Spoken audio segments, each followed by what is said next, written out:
The day I watched my husband of 23 years lose everything started with a champagne toast at our daughter's graduation.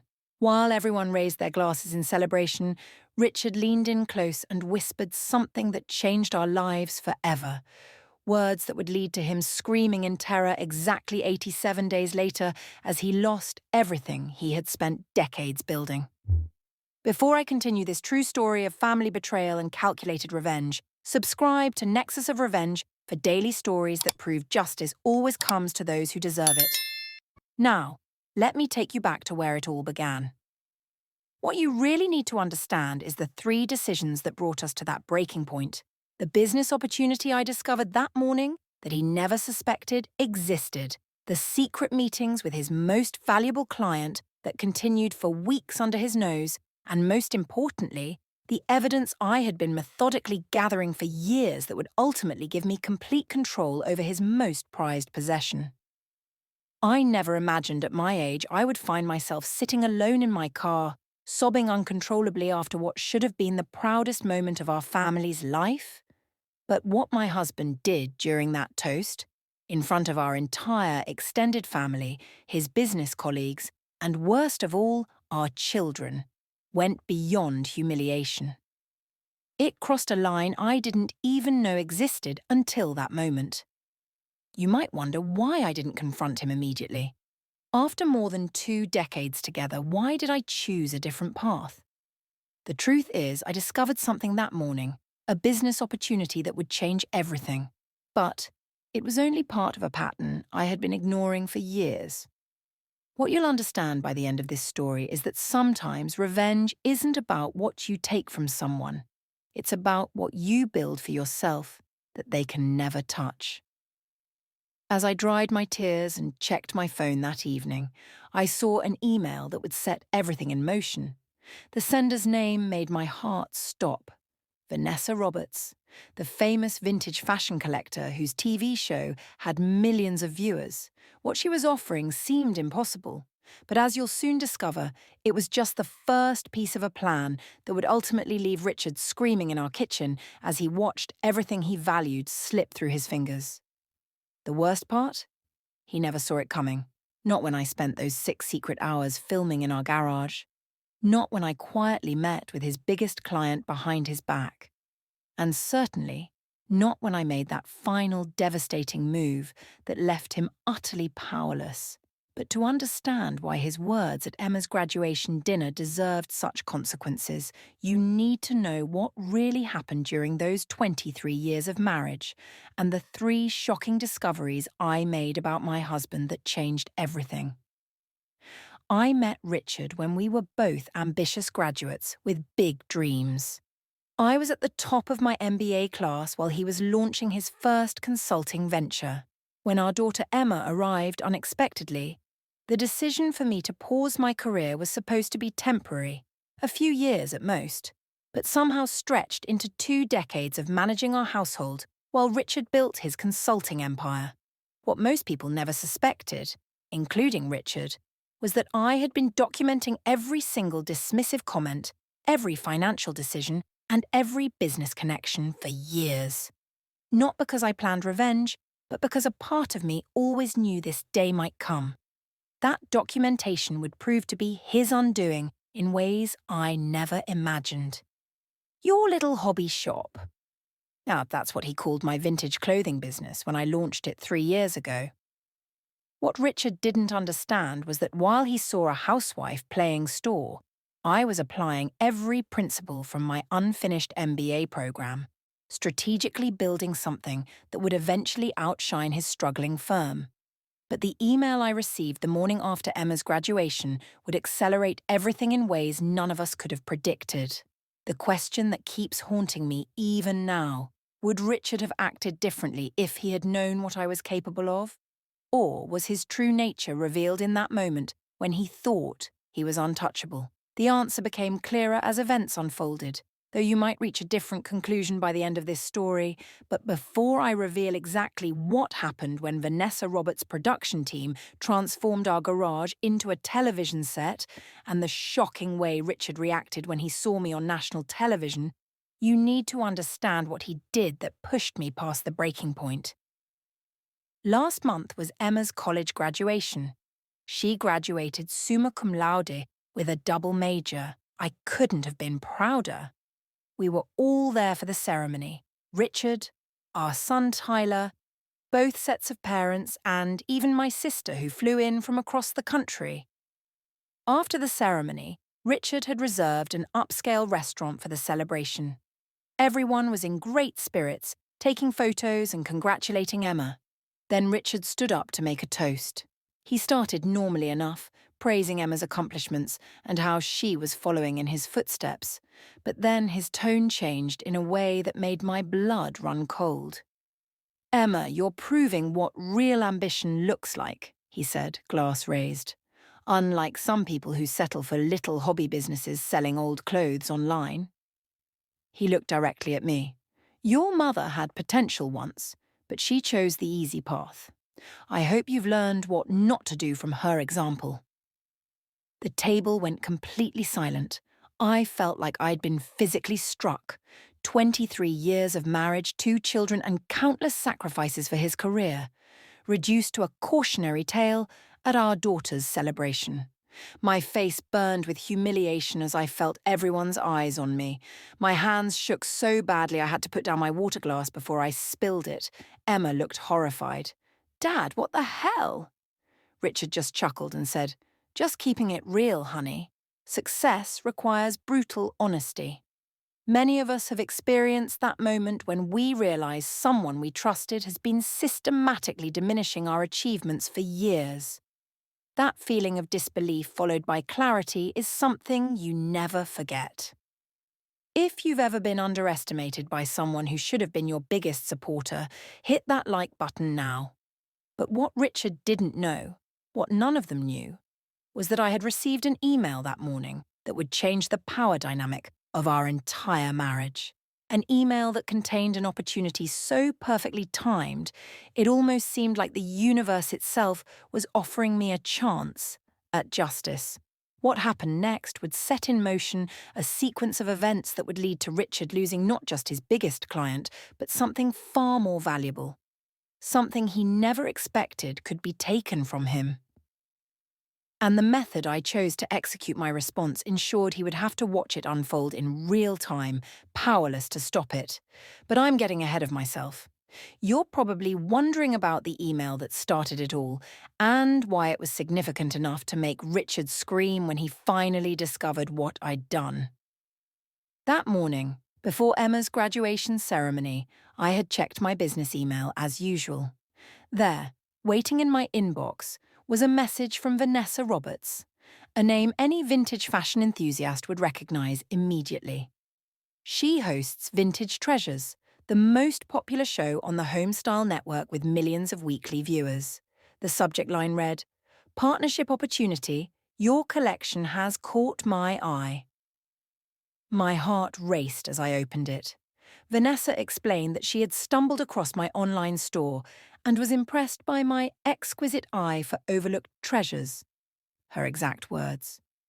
She was launching a new segment called Hidden Gems, featuring small business owners with exceptional collections, and wanted me to be the first featured seller. This wasn't just any TV appearance. This was a potential business transformation. The exposure alone could increase my customer base exponentially, not to mention the credibility of being endorsed by the industry's most respected voice. I stared at that email for 20 minutes, not quite believing it was real. This could be the break that transformed my little hobby into something significant. But my first thought wasn't excitement. It was Richard's mocking voice in my head, dismissing it as a fantasy. When I mentioned the email to Richard over breakfast before the ceremony, his reaction was exactly what I had come to expect. A dismissive laugh and, "Sounds like someone's trying to scam you. Delete it before you embarrass yourself." At the time, I just nodded and changed the subject. But after his toast at dinner, after watching him deliberately humiliate me in front of everyone we loved, something inside me changed. It wasn't rage. It was clarity. A final thread breaking after being stretched too thin for too long. What Richard didn't realise was that his public humiliation had awakened something in me that 2 decades of marriage had nearly extinguished: my ambition and my self-respect. And I was about to remind him exactly who he had married all those years ago. But the plan that formed in my mind that night wasn't just about proving him wrong. It was about creating something he couldn't touch, couldn't claim, and couldn't control. Something that would force him to watch as I built a success that eclipsed his own, using the very talents and skills he had spent years dismissing. The question remained, how would I respond to Vanessa's email without Richard finding out? And more importantly, how would I ensure that when he did discover what I was doing, it would be too late for him to interfere? The answer came to me at 3 a.m. as I lay awake replaying his cruel words. And it was beautifully simple. The day after Emma's graduation, while Richard was at work, I called Vanessa back. We had a wonderful hour-long conversation, and she was even more enthusiastic about my collection than in her email. "Your curation is exceptional," she said. "You have pieces I haven't seen anywhere else, and your pricing strategy shows real business acumen." Vanessa explained that the Hidden Gems segment would involve filming at my workspace, showcasing my collection, and discussing my business journey. She would personally highlight my most valuable pieces and share the stories behind them. The segment would conclude with an announcement of our partnership. My collection would be featured quarterly on her show, and I would launch an exclusive line under her brand umbrella. I agreed immediately, but asked if we could keep the details confidential until everything was finalised. "I want it to be a surprise for my family," I said, which wasn't entirely untrue. She understood completely and suggested filming in 3 weeks, conveniently on a Thursday when Richard would be at an all-day conference in the city. Perfect timing. Almost as if the universe itself was conspiring to help me. What followed were 3 weeks of secret preparation that tested my ability to maintain a facade of normalcy. During the day while Richard was at work, I transformed our garage, where I stored my inventory, into a more professional-looking space. I organised my most valuable pieces, prepared detailed histories of each item, and practiced discussing business strategy and market positioning. Skills I had learned in my MBA program but had rarely used in decades. At night, I maintained the appearance of the same dutiful wife Richard had always taken for granted. I listened to his stories about his important clients, nodded at his business advice to our son, and pretended that his graduation toast had been forgotten. But secretly, I was building something he couldn't touch. I contacted an old classmate who had become a business attorney and ensured my company was properly structured as solely mine. I documented every penny I'd ever invested in the business, proving I had built it entirely with my own funds. I set up separate business bank accounts that Richard couldn't access. Emma discovered what I was planning when she came home unexpectedly and found me reorganizing the garage. After swearing her to secrecy, I explained everything. Instead of being uncomfortable with the deception, she was furious on my behalf. "Dad had no right to humiliate you like that," she said. "I've watched him dismiss your business for years, and I'm sorry I never said anything before." Tyler discovered our secret next, walking in on a late-night inventory session. He was equally supportive and offered to help with the technical aspects of the business. He created a new inventory management system that streamlined my entire operation. A software solution that would have cost thousands from a professional developer. The filming day arrived, and the production team transformed our garage into a professional-looking boutique space. We filmed for 6 hours, with Vanessa highlighting my most valuable pieces and sharing the stories behind them. When the producer asked about my business background, I proudly detailed my MBA and the strategic decisions that had grown my hobby into a profitable enterprise. Vanessa was impressed enough to expand our original agreement on the spot, offering me a quarterly segment and suggesting an exclusive line under her brand umbrella, one that would be prominently featured in her catalogue and online store. The segment was scheduled to air the following Tuesday evening. I didn't tell Richard, I wanted to see his genuine reaction when he realised what I had built, without his knowledge, approval, or help. But the most important part of my plan was yet to come. And it involved a name Richard mentioned almost daily, a man whose opinion he valued above all others. After months of secret preparation, the day of reckoning finally arrived. I had arranged a casual family dinner with the television coincidentally on in the background, timed perfectly for Vanessa's show. I made Richard's favourite meal and suggested we eat in the living room, something we rarely did but which wouldn't seem suspicious for a random Tuesday. I positioned his chair directly facing the television. Emma and Tyler were home, also sworn to secrecy. Richard had spent dinner lecturing Tyler about business principles, positioning himself as the only real entrepreneur in the family. The problem with most small businesses, he was saying, is that people don't understand their limitations. Just as he finished that sentence, Vanessa's show began. I casually turned up the volume, saying, "Oh, I like this programme." When my segment started and my face appeared on screen, Richard choked on his wine. "What the hell is this?" he sputtered, his face contorting in confusion. I just smiled and turned up the volume as Vanessa introduced me as one of the most discerning vintage collectors on the East Coast.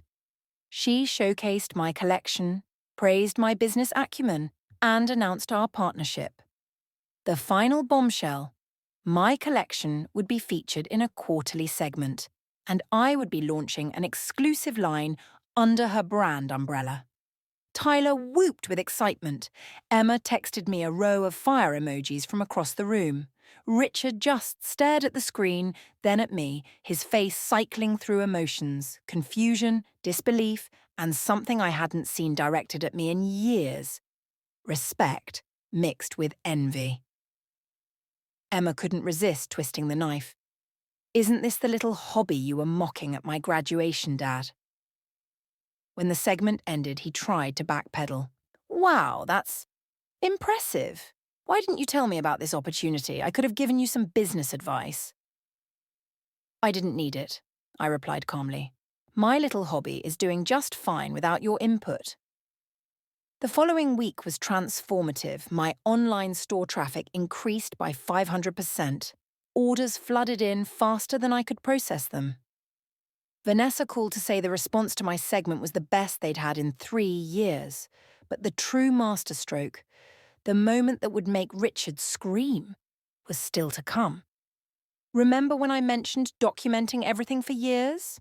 There was a reason for that. During my secret business development, I had discovered something Richard didn't know I knew. His firm was in serious trouble. They were losing clients to younger, more innovative competitors. The important conference he attended the day of my filming was actually a meeting with his partners about downsizing. They were planning to lay off 30% of their staff, and even the partners were taking significant pay cuts.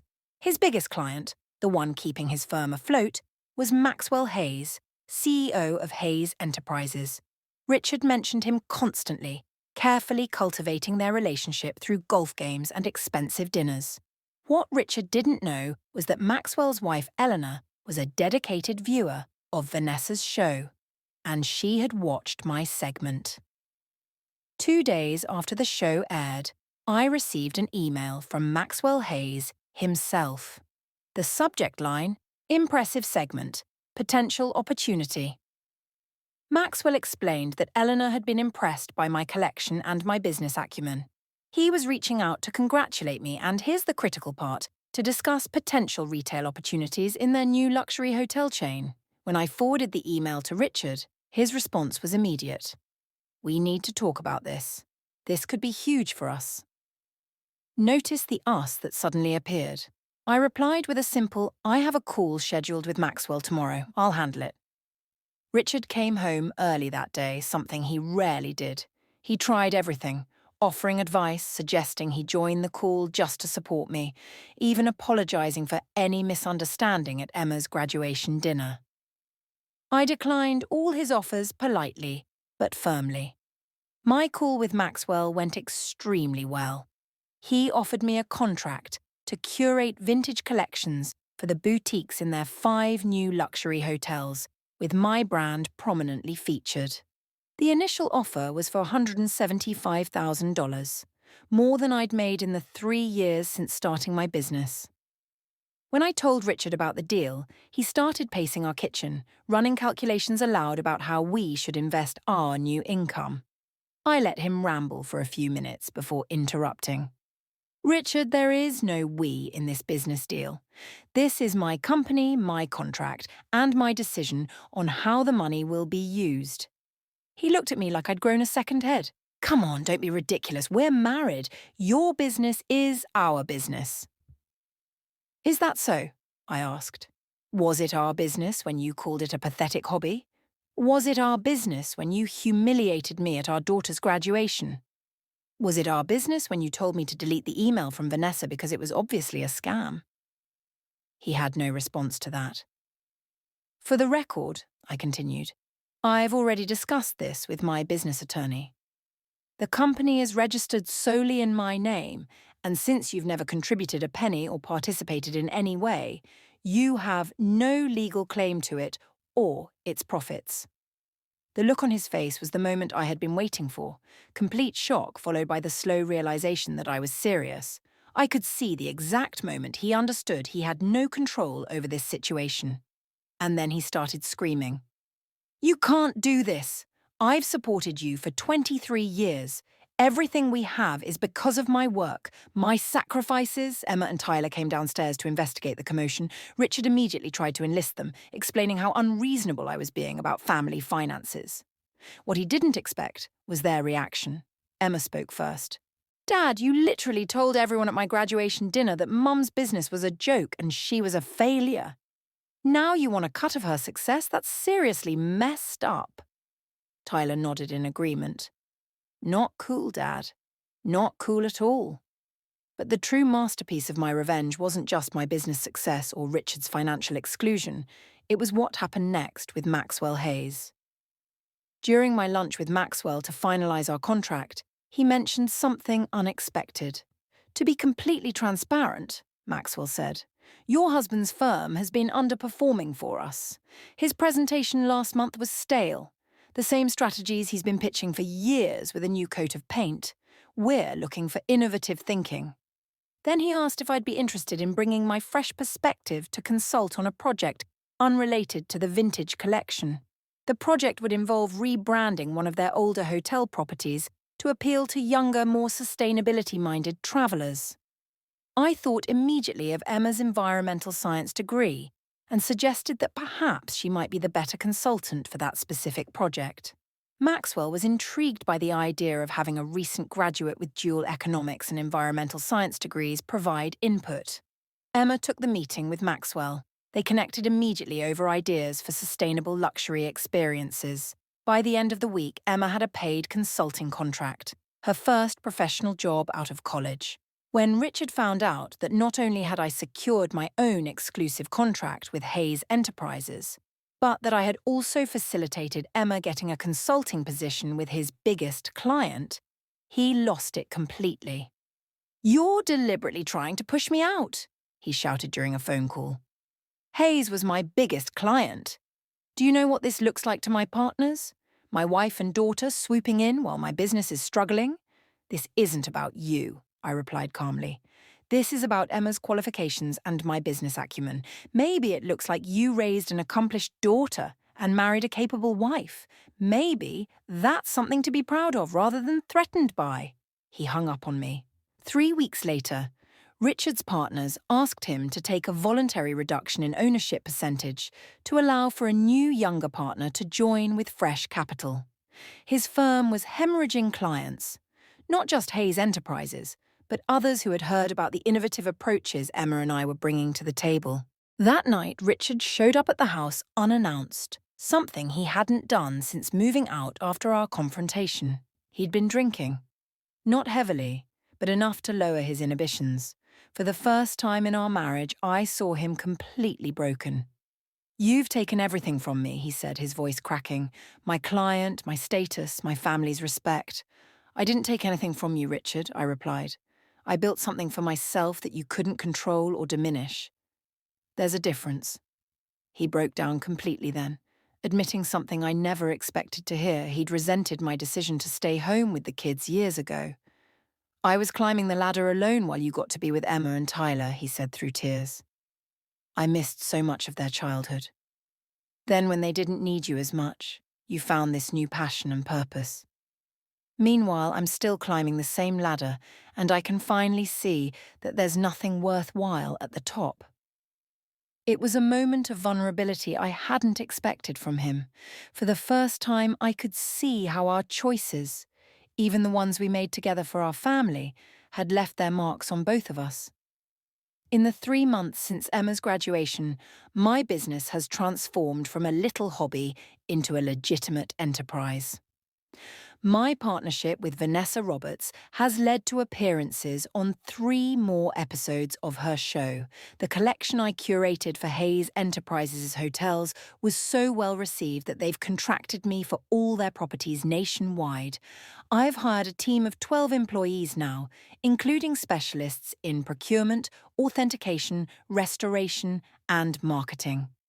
Last month, a major business magazine included me in their Entrepreneurs to Watch feature. The same magazine Richard has subscribed to for years, always dreaming of being featured himself. As for Emma, she turned her consulting opportunity with Maxwell Hayes into a full-time position. She's heading a new sustainability initiative for Hayes Enterprises, with a focus on reducing the environmental impact of their hotel operations. Tyler decided to transfer to a college closer to home, to be near my warehouse operations. He's redesigned my entire inventory management system as part of his computer science coursework. Richard and I have been living separately for 2 months. After several false starts and failed conversations, we finally began marriage counselling 6 weeks ago. The process has been challenging but illuminating. Last week, he asked if I would consider bringing him into my business in some capacity. I declined gently but firmly. "We need to find our way back to each other as partners first," I told him. "Mixing business now would only complicate things." Instead, I suggested something that had been forming in my mind for weeks.